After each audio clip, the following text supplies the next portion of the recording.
Allocution prononcée par le général de Gaulle le 11 novembre 1944 en l'honneur de messieurs Churchill et Eden. Monsieur le Premier ministre de Grande-Bretagne, Monsieur le secrétaire d'État, Messieurs, voici donc à Paris, une fois de plus, Monsieur Winston Churchill et Monsieur Anthony Eden.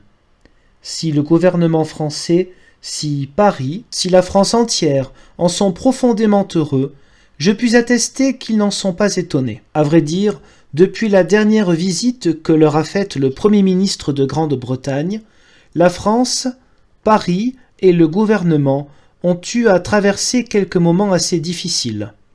Mais ils n'avaient jamais douté que les jours cruels passeraient et qu'il viendrait un 11 novembre où l'on pourrait voir ce que l'on voit aujourd'hui.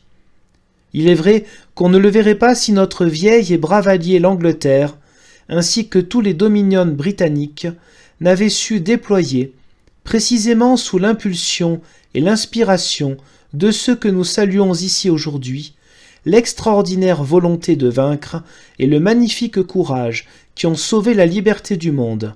De cela, il n'y a pas un Français, ni une Française, qui ne soit pénétré jusqu'aux fibres les plus profondes de leur esprit et de leur cœur. M. Hitler disait autrefois qu'il bâtissait son système pour 1000 ans. Je ne sais pas ce que dans 1000 ans il restera de son système. Mais je sais que dans 1000 ans, la France, qui a quelque expérience des combats, des labeurs et des souffrances, n'aura pas oublié ce qui fut accompli dans cette guerre, à force de combats, de labeurs et de souffrances, par le noble peuple que le très honorable M. Winston Churchill entraîne avec lui vers les sommets d'une des plus grandes gloires du monde. Cependant, nous ne pouvons oublier davantage qu'elle fut pour la Grande-Bretagne, pour la France et pour les nations alliées, la cause des épreuves qu'elle traverse dans une guerre dont on peut bien dire qu'elle commença il y a 30 ans. Cette cause s'appelle l'ennemi. Or, malgré les coups terribles qui lui sont portés sur tous les fronts par les armées du camp de la liberté, cet ennemi est encore debout. Si, pour l'abattre, d'abord et ensuite pour faire en sorte que l'Europe et le monde soient désormais à l'abri de ses entreprises, l'étroite cohésion de tous ceux qui le combattent est une condition indispensable, notre réunion d'aujourd'hui prouve que, pour ce qui les concerne, la France et la Grande-Bretagne l'ont parfaitement bien compris.